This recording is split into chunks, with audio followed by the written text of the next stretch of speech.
Amit Shah ji, I challenge you to have a debate on the three press conferences. Speaker sir, मेरा कल एक सवाल था जो हिंदुस्तान के इतिहास में पहली बार डिसीजन लिया गया कि इलेक्शन कमिश्नर्स को फुल फुल इम्यूनिटी दी जाएगी।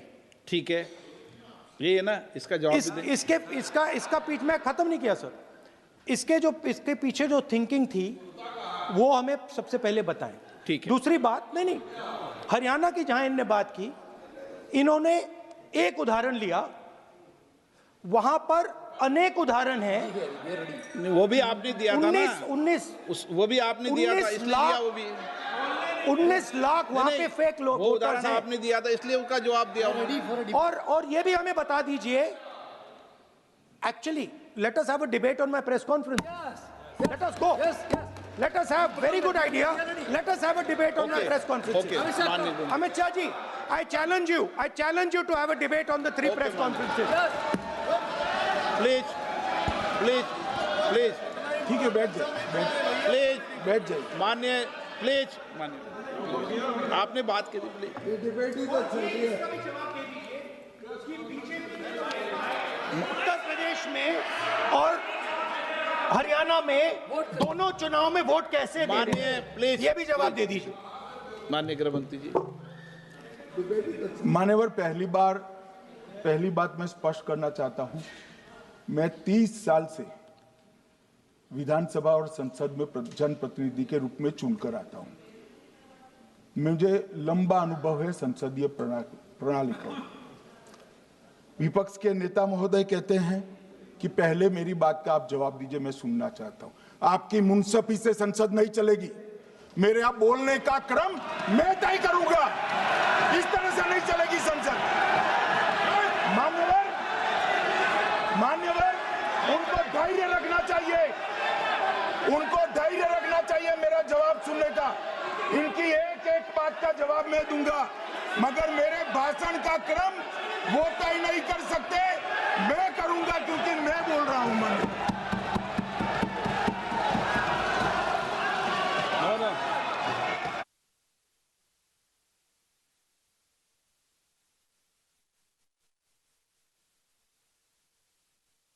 एक मिनट गृह मंत्री जी, एक मिनट गृह मंत्री, क्या गलत बोला उन्होंने यही बोला, आपने जो बात उठाई है मुझे कब बोलना है मैं तय करूंगा, यही बोला ना, उसमें क्यों उत्तेजित हो रहे हो आप? हाँ, आपके 2-2 मिनट में खड़े होने से थोड़ी जवाब देते रहेंगे। नो, माननीय गृह मंत्री, नहीं हो सकता। मैं आपको फिर मौका दूंगा, आपको।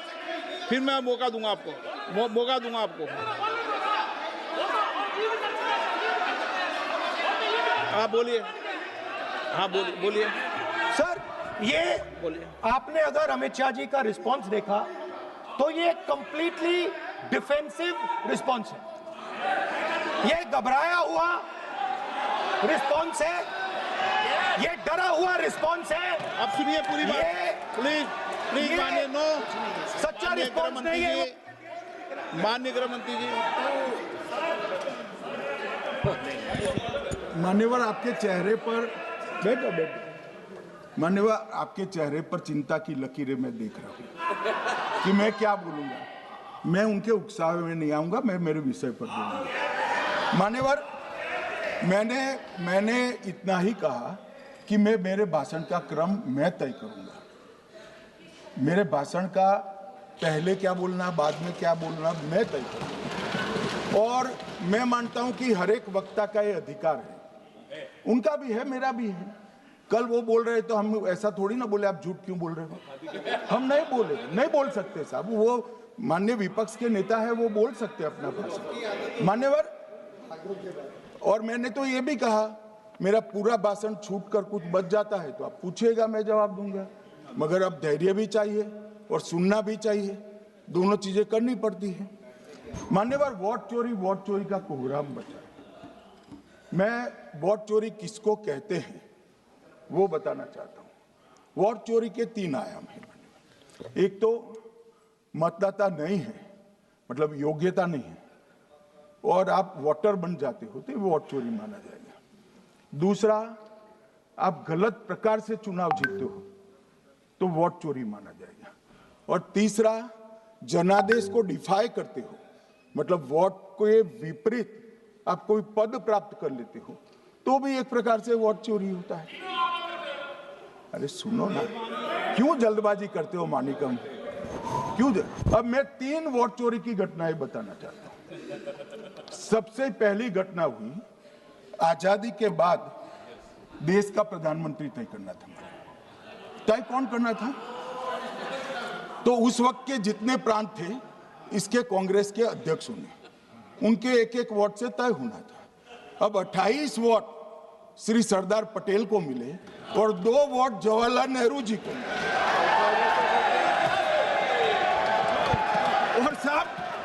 और साहब प्रधानमंत्री जवाहरलाल जी बने। मान्यवर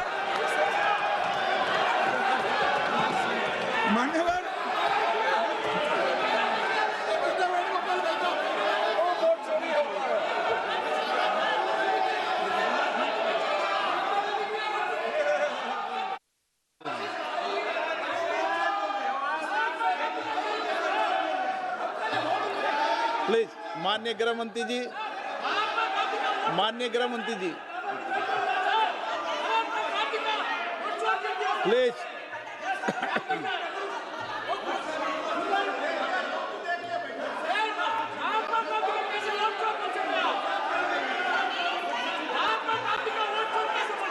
बैठो बैठो, बैठिए माने, please please please.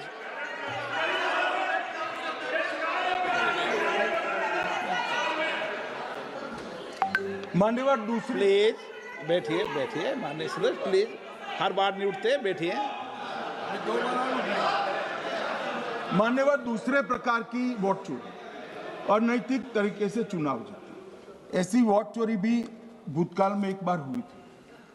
Shrimati Indira Gandhi Raebareli से चुनी गई। इलाहाबाद हाईकोर्ट में श्री राजनारायण पहुंचे कि चुनाव नियमों के अनुसार नहीं हुआ। इलाहाबाद हाईकोर्ट ने ये तय कर दिया कि श्रीमती गांधी ने उचित तरीके से चुनाव नहीं जीता है, हम इसको रद्द कर दें। मान्यवर, ये भी वोट चोरी थी, बहुत बड़ी वोट चोरी थी। और उसके बाद में क्या हुआ? उसके बाद में वो वोट चोरी को ढकने के लिए संसद में कानून लाए कि प्रधानमंत्री के खिलाफ कोई केस ही नहीं हो सकता। मैं विपक्ष के नेता को कहना चाहता हूं, इम्यूनिटी की बात आप चुनाव आयोग की पूछ रहे हैं, इसका तो मैं जवाब दूंगा, इम्यूनिटी का। मगर ये इम्यूनिटी जो श्रीमती गांधी ने दी थी, इसके लिए आपका क्या कहना है? आपका क्या जवाब है? और उन्होंने तो स्वयं के लिए ले ली। उनका आरोप है। प्लीज, ऐसे नहीं चलता मान्यवर। आप जब बोले, जब 5-5 मिनट में उठेंगे क्या? ये मान्यवर, उनका आरोप है। आप भी बोले। नो, गलत। 1-1 मिनट में सदस्य नहीं उठेगा ना। मान्यवर, उनका आरोप है कि सरकार ने बनाया तो लोकतंत्र ने बनाया, तो जो समय का केस था वो बताया है, आगे का तो बताया। मोदी जी को भी सब लोगों ने प्रधानमंत्री बनाया है भाई, आपकी कृपा से नहीं बने हैं। मान्यवर,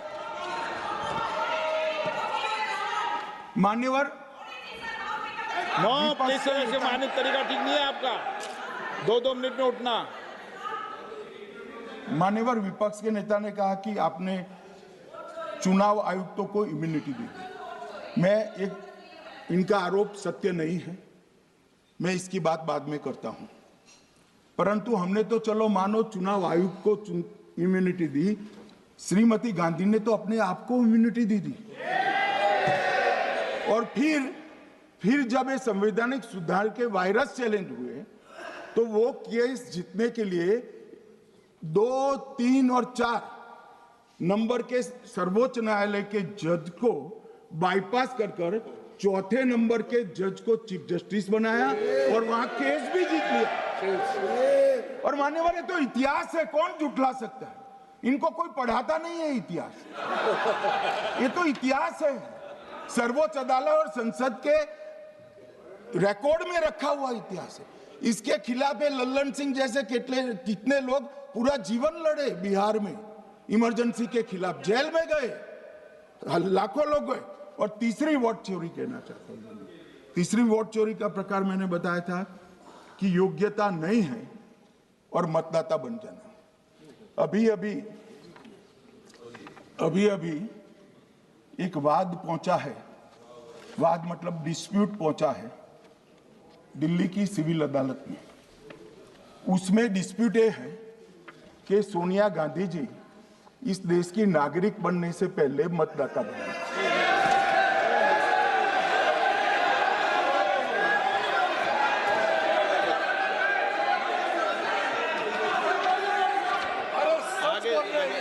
आगे सुनो, बोल क्या रहे, पूरी बात तो सुनो। मान्यवर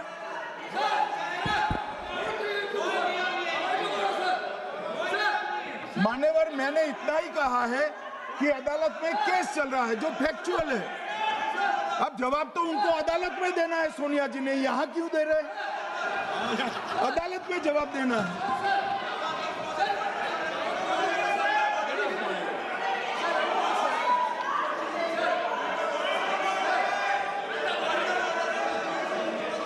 बीच के भाषण में पॉइंट ऑफ ऑर्डर नहीं होता। नहीं है sir,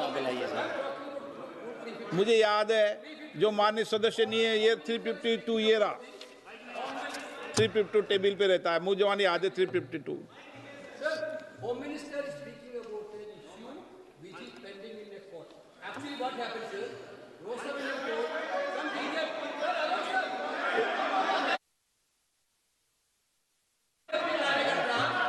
filed a case on Madam Sonia Gandhi's voting on that 80.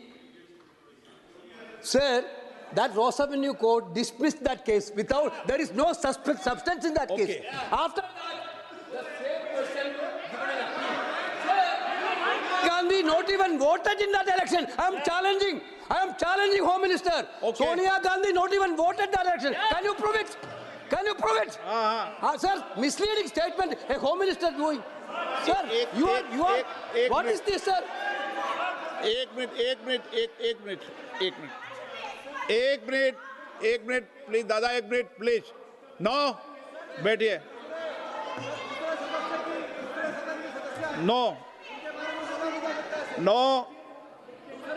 मान्य प्लीज।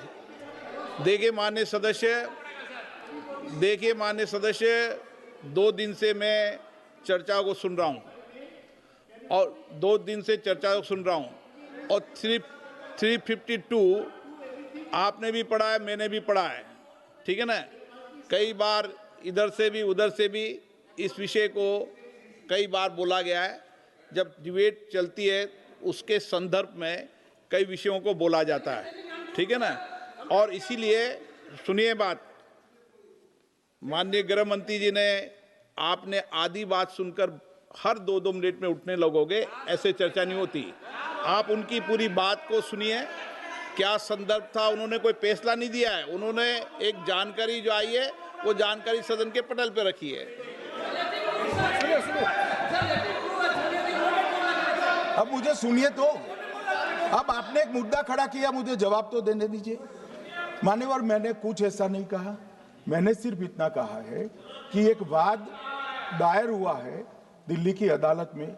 मैंने कोई कंक्लूजन नहीं कहा, मैंने कहा कंक्लूजन कहा, मैंने कोई कंक्लूजन नहीं कहा। कंक्लूजन तो जब उनका नोटिस का जवाब वो दे देगी तब अदालत देगी, तब फिर से बताऊंगा मैं। मगर अभी तो मैंने सिर्फ इतना कहा है कि वहां एक केस रजिस्टर्ड हुआ है जिसमें श्रीमती गांधी को नोटिस इश्यू किया है। इसमें इतने लाल पीले होने की जरूरत क्या है?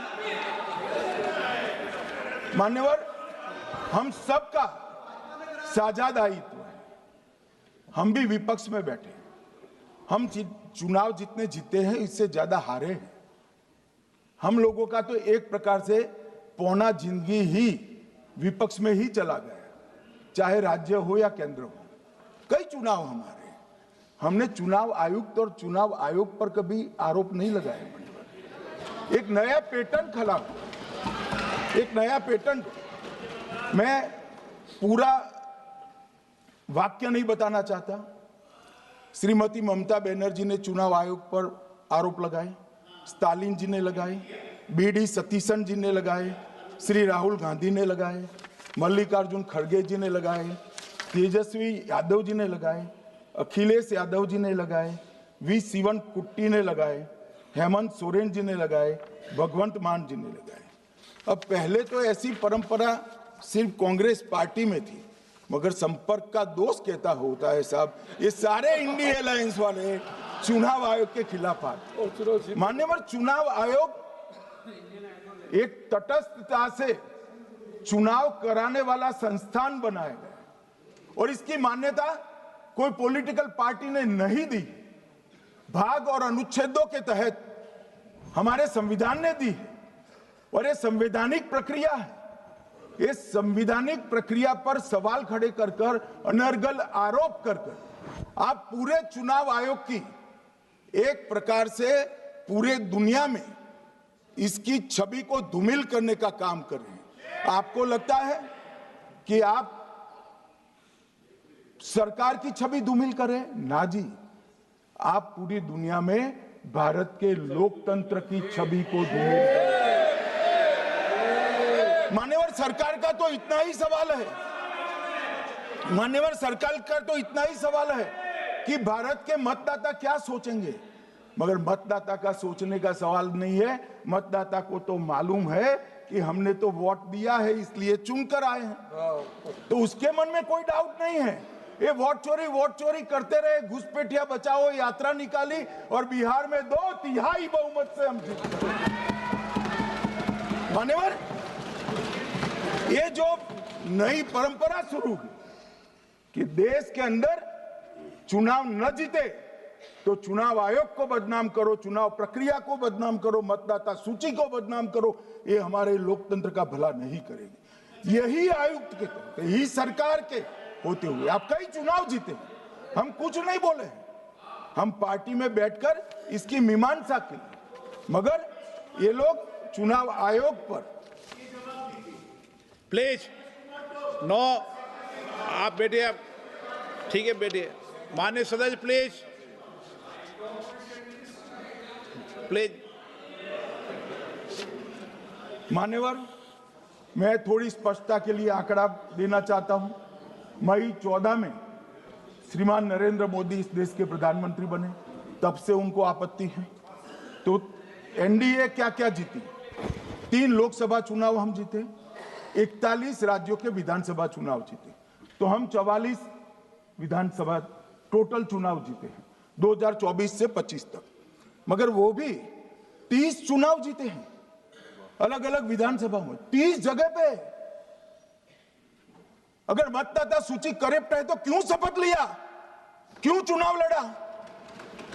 आप बताइए देश की जनता को। आप लोग यहाँ कैसे पहुंचे? श्री राहुल गांधी जहां से चुनकर आए थे, वो वायनाड की मतदाता सूची में भी मेरी पार्टी ने प्रेस कॉन्फ्रेंस कर इसी प्रकार की डिस्क्रिपेंसी को बताया है। इसका जवाब नहीं देते। हमने अमेठी का भी बताया है, इसका जवाब नहीं देते हैं। मान्यवर, ये चुनाव की मतदाता सूची में जो थोड़ी बहुत गलतियां हैं, उसको वो लोग मुद्दा बनाते हैं चुनाव हारने का। चुनाव हारने का कारण है नहीं, मैं अंत में बताऊंगा क्यों हारते हो चुनाव, मैं बताऊंगा मान्यवर अंत। परंतु फिर भी चलो मान ले कि मतदाता सूची ठीक नहीं है, तो गहन पुनर्निरीक्षण का मतलब ही ये है कि मतदाता सूची को सुधारने की प्रक्रिया। अब इसमें आपके बीएलए सहयोग नहीं करते हैं, आप उसका बहिष्कार का ऐलान करते हो, आपकी राज्य सरकारें जहां है वो मदद कम करती हैं, तो कैसे मतदाता सूची का शुद्धिकरण होगा? जो आपकी डिमांड है वो ही चुनाव आयोग कर रहा है।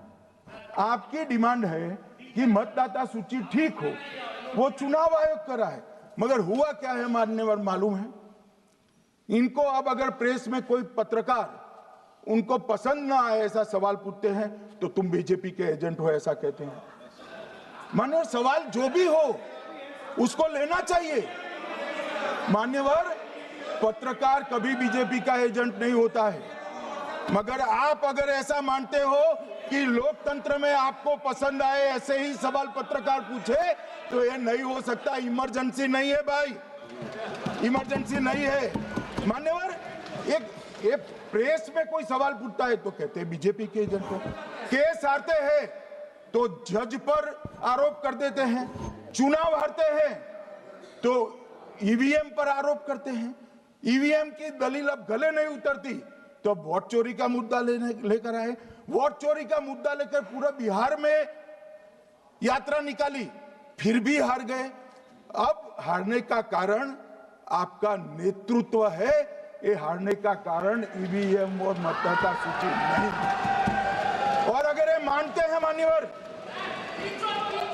अगर ये मानते हैं कि इनको कोई पूछने वाला नहीं है, भगवान करे मैं गलत पड़ जाऊं, कांग्रेस के कार्यकर्ता इनका हिसाब मांगेंगे। एक दिन कांग्रेस के कार्यकर्ता इनका हिसाब मांगेंगे कि इतने चुनाव कैसे हार गए। मान्यवर कोई जज आजादी के इतने साल में नहीं हुआ है मान्यवर कि कोई जज एक जजमेंट दे तो जज के खिलाफ इंपीचमेंट लेकर आते हैं।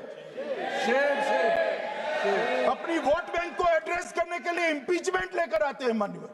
और ये सारे ने तो साइन कर दिया, साथ ही साथ उद्धव जी ने भी साइन कर दिया। उद्धव जी जजमेंट क्या है?